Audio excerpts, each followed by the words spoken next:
Welcome to Stage Explorations, where we interview the theater creatives and artists from the theater world, those who perform on stage that the audience sees, and those behind the theater stage that the audience almost never sees.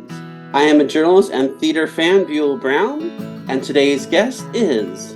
My name is Marlow Wyatt, and I am the playwright of SHE. For more information about this play and about me, listen to this interview. When did you first fall in love with theater, and then why did you have to be part of the theater world? I first fell in love with theater probably when I was a junior in high school. I had a teacher named Mr. Good, who I took acting as an elective, and he basically encouraged me to act, to do it. And so it never occurred to me. I think people thought I was going to be an accountant because I was good with numbers. And I was in speech and debate. And so I was traveling and doing all of those things. And I really loved that. And I was very good at it, just kind of had a natural knack for it. And so because of Mr. Booth at Booker T. Washington High School in Tulsa, Oklahoma, got to give them a shout out because it was because of my experience there that I decided to go to Howard University and enroll in the College of Fine Arts. And once I did that, it was all over. I love the magic of theater. I love creating the world. I love the craft of it. And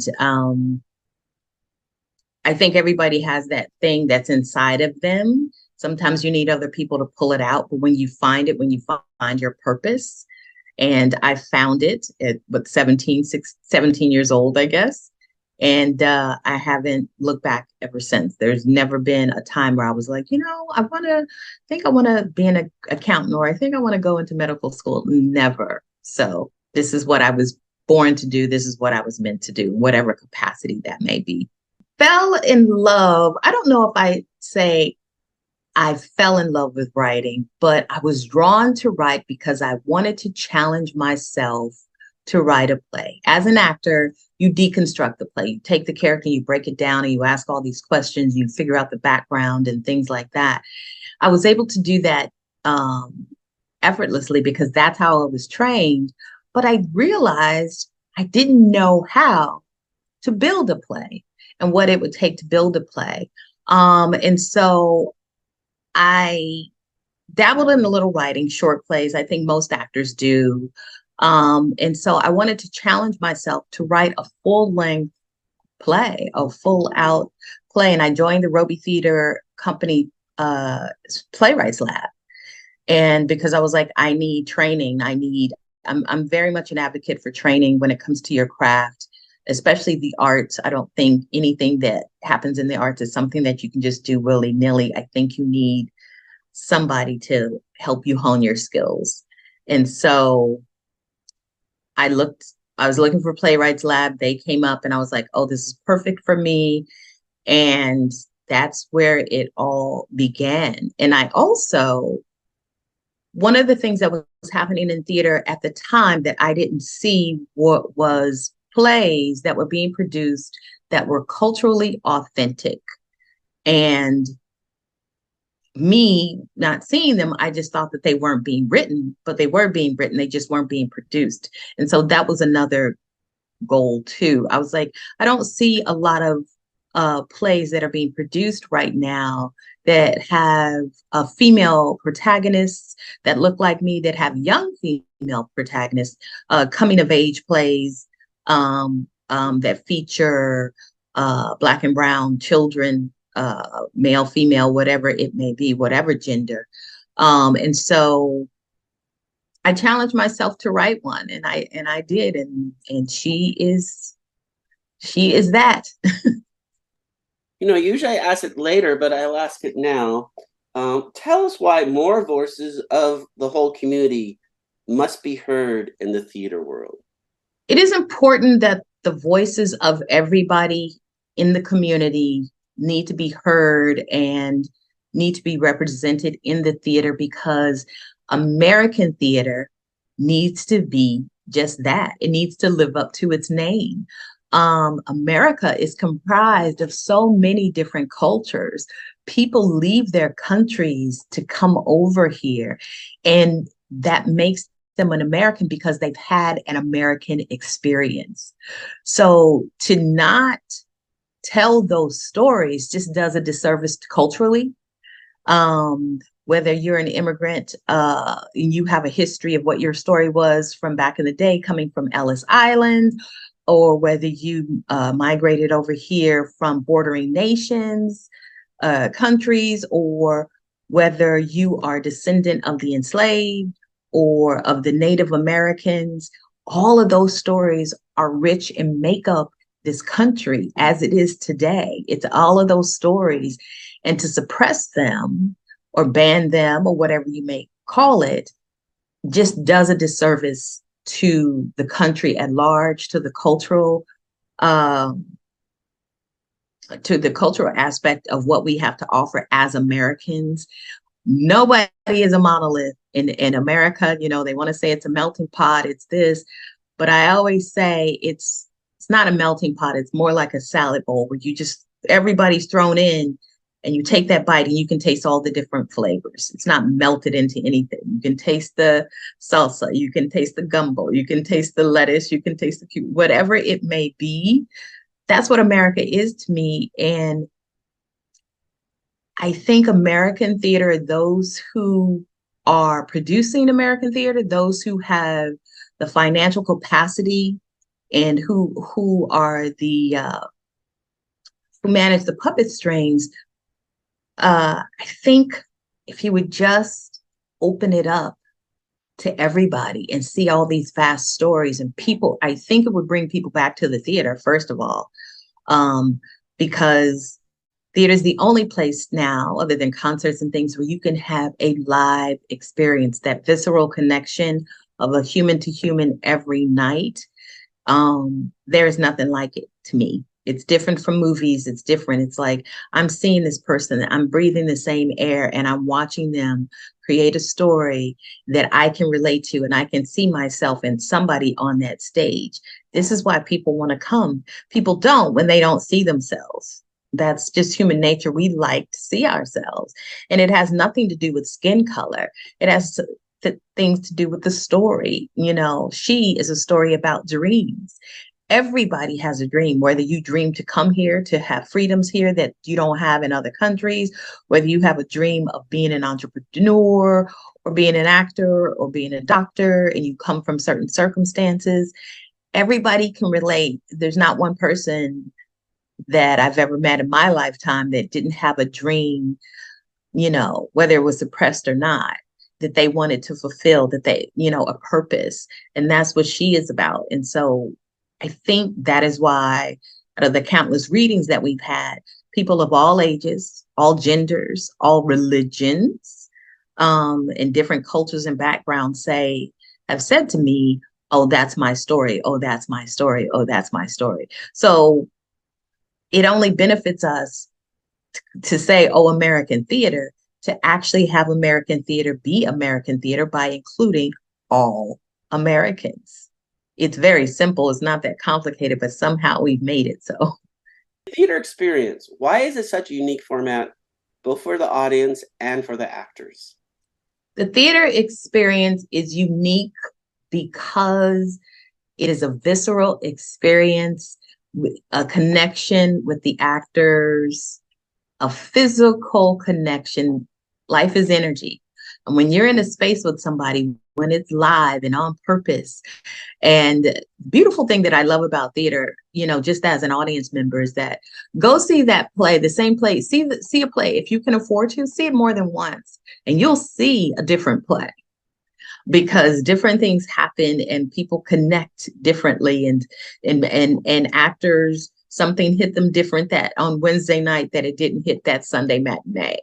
And they rely, actors, and I know this from experience, we rely on the energy of the audience. Sometimes if you just got people there who are just like, you can feel that, and it changes the performance.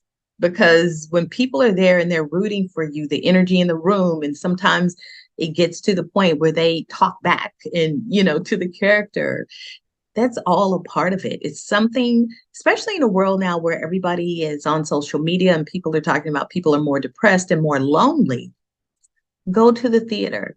Because in the movie theater, you have your experience and you leave, but you get to talk to the actors afterwards. You get to tell them how you felt or how they made you feel, or if the playwright is there or the director, and you're like, you want to know, how did you do this? How did you make the stage go? There's so many magical things about theater that's live. And like I said, we're human beings. We're connected by energy and souls.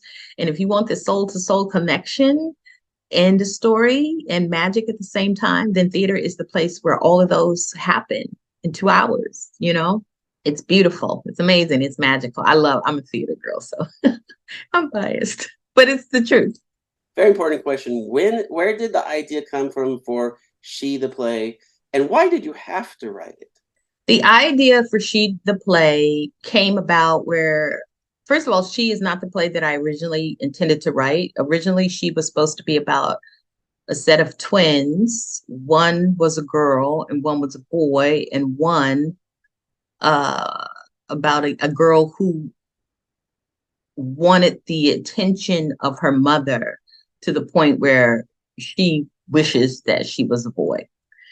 That is not what SHE is about at all now. So that's another thing about the process, because I had to make a decision of what was a story that I wanted to tell.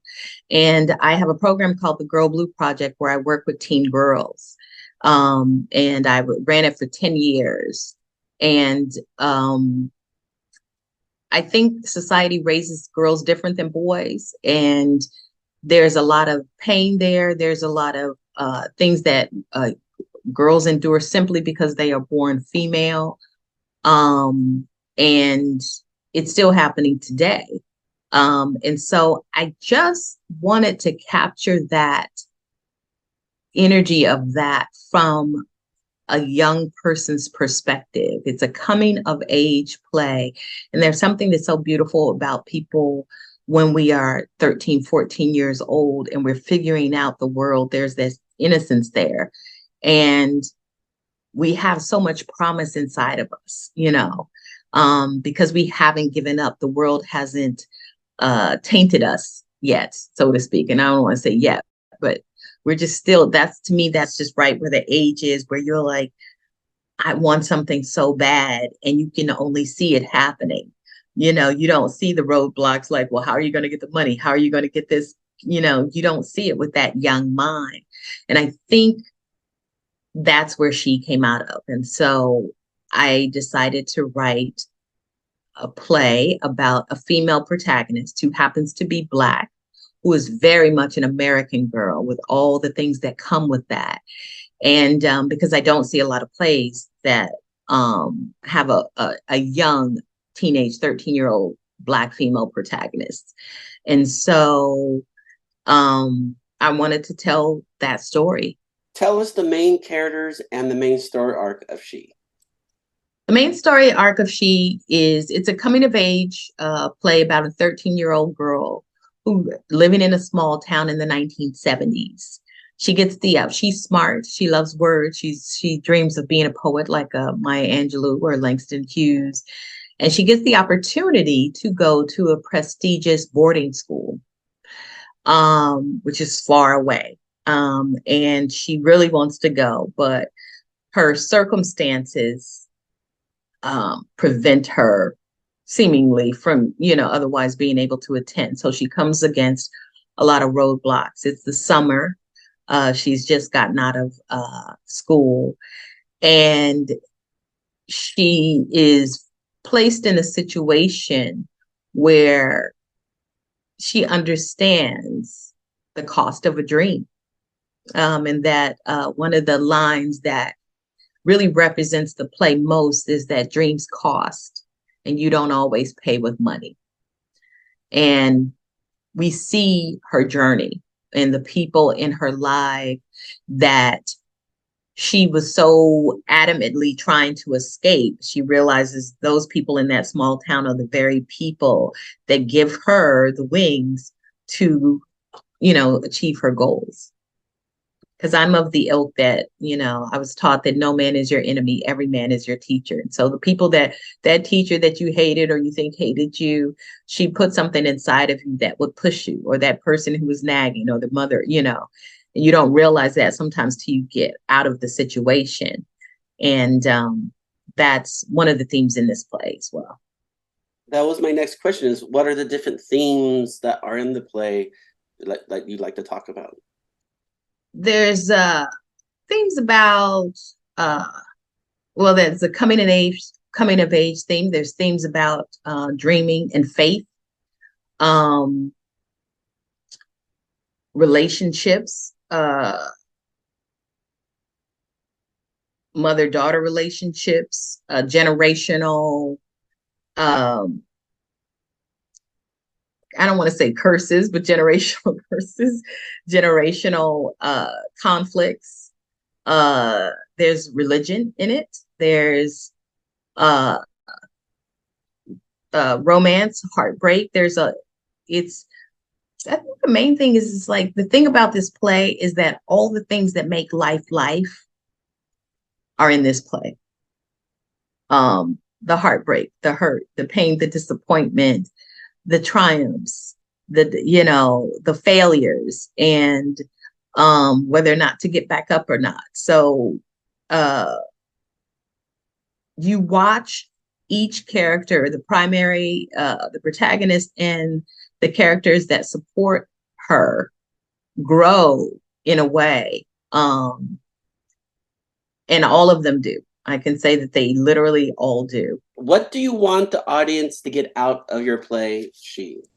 What I want the audience to leave with is that I want them to be, first of all, entertained. Because people come to the theater, as a release. People want to be entertained. I want them to be moved and positively impacted. I want them to see themselves, and I want them to be happy. I want them to connect and be excited about the world of theater. I find theater magical, and I am hoping that when they sit down for the 2 hours that they sit down, I want them to feel that way as well. I want them to be transformed and inspired.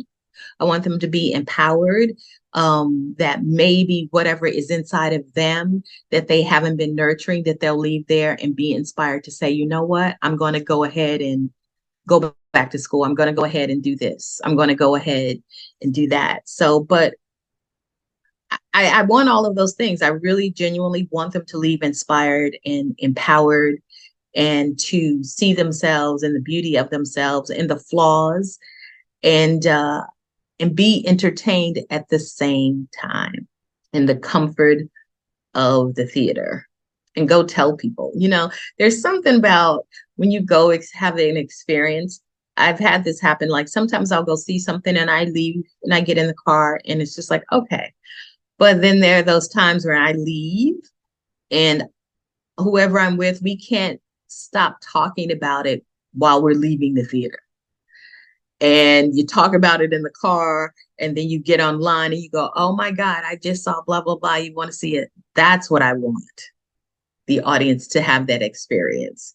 So they can't stop talking about SHE and tell somebody else, you got to go see SHE, because SHE is not, even though the protagonist is a female, this is a play for everybody. It's for males too. A lot of men have said that they see themselves in this play as well, which is very surprising to me. So it's not a woman's play. I mean, the protagonist is a female, but there's a wonderful, her best friend is a 14-year-old boy, Davy Mansell. That character is the most amazing character. It's one of my favorite characters in the play, actually. And I think he's such a perfect representation, a perfect role model for young boys to see, which you rarely see that as well, I think. So you got these two 14-year-old, a boy and a girl, and I think it helps adults see what it really is, or for us to remember what it was like being that age and how your body is changing and all the things that you're going through and all the things that you want within the barriers of age, because there's certain things you can't do. You can't go out and be like, I want to do this and I'm going to go off on my own. You're restricted by age. You're restricted by your parents sometimes, or, by the world that you live in. And maybe that will help parents to understand their teenagers a little bit more, or their teenagers to understand the parents more as well. And so there's a lot in this story, I believe. And I've seen people cry. I've seen people,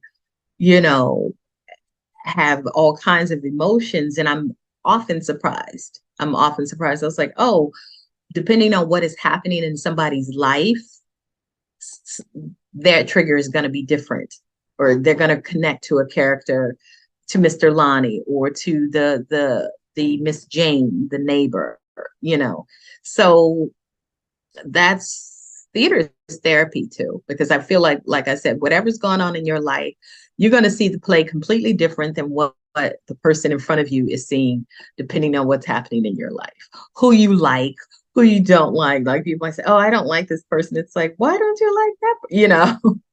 It's like, oh, because when I was little, this happened. It's like, oh, so people are affected in different ways. And I just want people, I'm looking forward to having an experience. I'm looking forward to seeing this for the first time with new eyes, without expectation, and supporting the actors, because I'm an actor and I know how difficult it is to do what they do, and seeing what transpires, because everybody's doing their best to present this work. And I'm looking forward to having the experience as an audience member of something that I actually put together. The community must see SHE if you want to be transformed. Also, to continue the culture of theater, to support the culture of theater. You will not be disappointed. I'll just say that. And I'm not saying it because it's my play. It's because it's not left up to me. I wrote it. I don't know what's going to happen. The actors may forget all my lines. I don't know. But I know that right now, with everything, with the strikes, with all of these things, everything is changing. That theater, if you want to be entertained, if you want theater to remain constant and get better, you must see this play, because we need the support, but it's a give and take. You're getting something valuable that is tangible, that you can't, that's going to stay in your heart, that's going to stay in your soul. You're not going to forget the experiences that you have when you go see theater. And unfortunately, we live in a capitalistic country, so we have to monetize everything.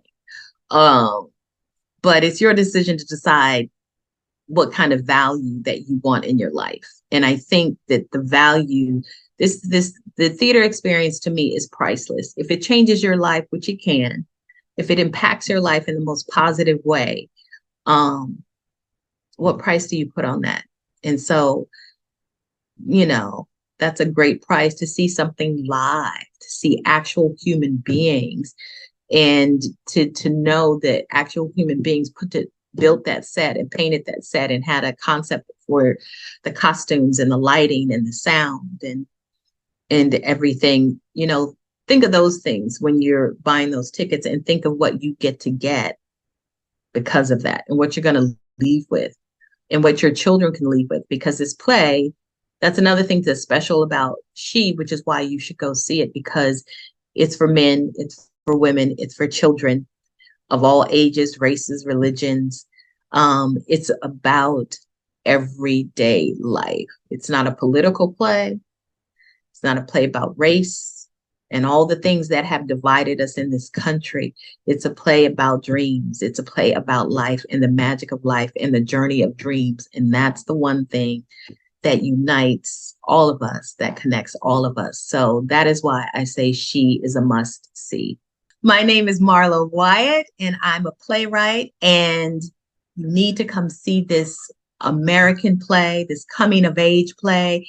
It is magical, and if you are someone who has ever had a dream, this play is the journey of dreams. It's magical, it's American, it's poetic, it's impactful. You will be entertained, and I promise you, you will not be disappointed. It's worth the price of admission. But come see SHE. You won't regret it.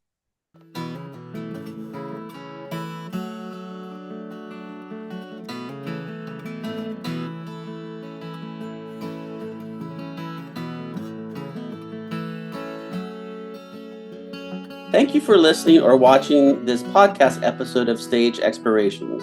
To learn more about the theater creative and more theater creatives and artists on Stage Explorations, go to www.stageexplorations.com. Once again, that is www.stageexplorations.com. There is no space between stage and explorations. You may find more videos, podcasts, and information about this theater creative and other theater creatives and artists on Stage Explorations YouTube channel. Looking forward to seeing you in the theater.